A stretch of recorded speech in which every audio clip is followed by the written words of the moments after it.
So you're a guy writing screenplays and whatnot, David. Is it important for most stories to use victim and victims as something that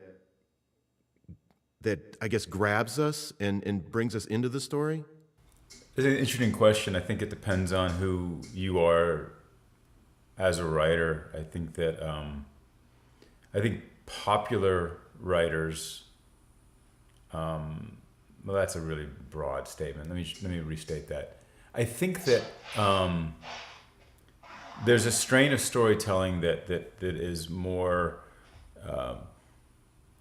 about the broad objective world. There's the good guy, there's the bad guy, there's the victim, there's the savior, there's the person in distress, there's the person that can save that person. There's, that very broad superhero, what today's, big movies are all about. And that's one way to write. It's never been my way of writing, but it's my belief is that in a good story, well written, every character believes they are the hero of the story.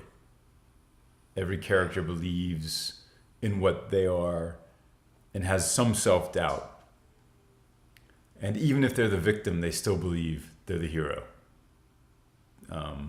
That's my opinion of the way that I like to write. And that doesn't always bode well for my tentpole releases, because I've never had one. But it does allow me to tell the kind of stories that I love to tell and to collaborate with the kind of people that I love to collaborate with. So I guess your question, yes, absolutely for some writers, and for some people who need that kind of story where ambiguity is not a big part of the recipe. But I think for the more ambiguous storytellers, you got to really understand what victim means. Some victims are really amazing antagonists, if you will, because they're so fucking manipulative, and some victims truly need saving. So, Peter and I for years have played with this. I don't know why I'm on this ridiculous tangent. We've been writing this never to be finished musical, but we never really started, just about that very topic.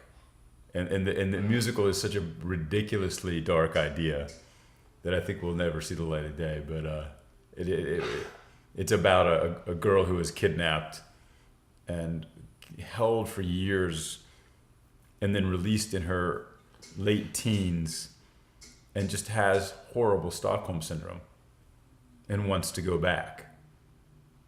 And talk about victims being the hook of the story. Anyway, Peter shakes his head. No.